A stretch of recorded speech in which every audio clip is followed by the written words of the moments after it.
ସାଙ୍ଗମାନେ ତୋ ପାଇଁ ସିରିଏଲରେ ଆପଣମାନେ ଦେଖିବାକୁ ପାଇବେ ଚିକି ଯେତେବେଳେ ଯାଇ କାମିନୀ ଜେଜେମାଙ୍କୁ ପଚାରନ୍ତି ଯେ ଜେଜେମା ପାର୍ଟିର ଆରେଞ୍ଜମେଣ୍ଟ ଆପଣଙ୍କୁ କେମିତି ଲାଗୁଛି, ସବୁକିଛି ଠିକ୍ଠାକ୍ ଅଛି ତ? ଆଉ ଏହାପରେ କାମିନୀ ଜେଜେମା ରାଗି ଯାଇ କୁହନ୍ତି ଯେ ସବୁକିଛି ତ ଠିକ୍ଠାକ୍ ହେଇଛି, ଆଉ ଆରେଞ୍ଜମେଣ୍ଟ ବି ବହୁତ ସୁନ୍ଦର ଭାବରେ ସଜା ହେଇଛି, କିନ୍ତୁ ଯେତେବେଳେ ବି ତୁ ମୋ ସାମ୍ନାକୁ ଆସିଯାଉଛୁ ସେତେବେଳେ ତୋର ଏ ମୁହଁକୁ ଦେଖିଲା ପରେ ମୋତେ ସବୁକିଛି ଫିକା ଫିକା ଲାଗୁଛି। ଆଉ ତୋତେ ଦେଖିଲା ପରେ ମୋତେ ଏତେ ଇରିଟେଟ୍ ଲାଗୁଛି, ଏ ଘରୁ ମୋତେ ଚାଲିଯିବାକୁ ଇଚ୍ଛା ହେଉଛି, କିନ୍ତୁ ଏ ଘର ତ ମୋର, ମୋ ଶତ୍ରୁ ପାଇଁ ମୁଁ ଏ ଘରୁ କାହିଁକି ଛାଡ଼ିଯିବି?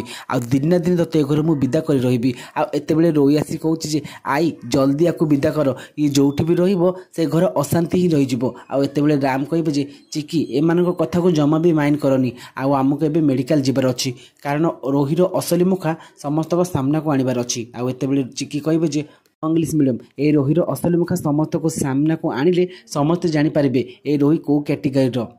ସାଙ୍ଗମାନେ ଆପଣମାନଙ୍କୁ କ'ଣ ଲାଗୁଛି, କ'ଣ ଏଇ ପାର୍ଟିରେ ଧରା ପଡ଼ିବ? ଯଦି ହଁ ଆମକୁ ୟେସ୍ ବୋଲି କମେଣ୍ଟ କରନ୍ତୁ।